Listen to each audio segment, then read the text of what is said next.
সন্তান জীবনে সফল হোক এটা যারা চান, তিনটা দোয়া তারা কখনো ছাড়বেন না।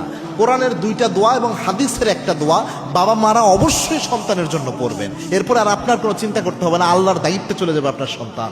চমৎকার এক তিনটা দোয়া আল্লাহ রাব্বুল আলামিন কোরআনে এবং রসুলের মাধ্যমে হাদিসে দিয়ে দিয়েছেন। তার মধ্যে প্রথম যে দোয়াটা সূরা সফফাতে আল্লাহ রাব্বুল আলামিন এই জিনিসটা তুলে দিয়েছেন, এবং কি আল্লাহর একজন শ্রেষ্ঠ নবী এই দোয়াটা করেছিলেন।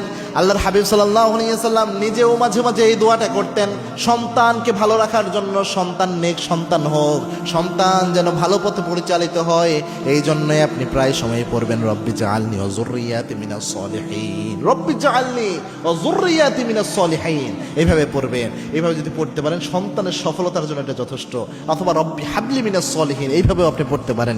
যদি এটা সন্তান নেওয়ার জন্য হয়, তবুও সন্তান হয়ে গেলে সন্তানের জন্য এটা কাজে দিবে।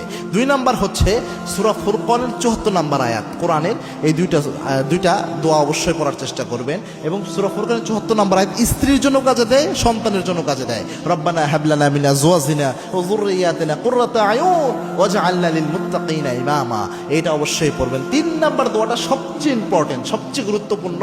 একজন সাহাবী এই দোয়ার বরকতে শ্রেষ্ঠ মুহাদ্দিস, শ্রেষ্ঠ ফকিহ হয়ে গিয়েছিলেন, জীবনে সবচেয়ে সফল ব্যক্তি হয়েছেন শুধু এই দোয়ার বরকতে। সুবহানাল্লাহি ওয়া বিহামদিহি।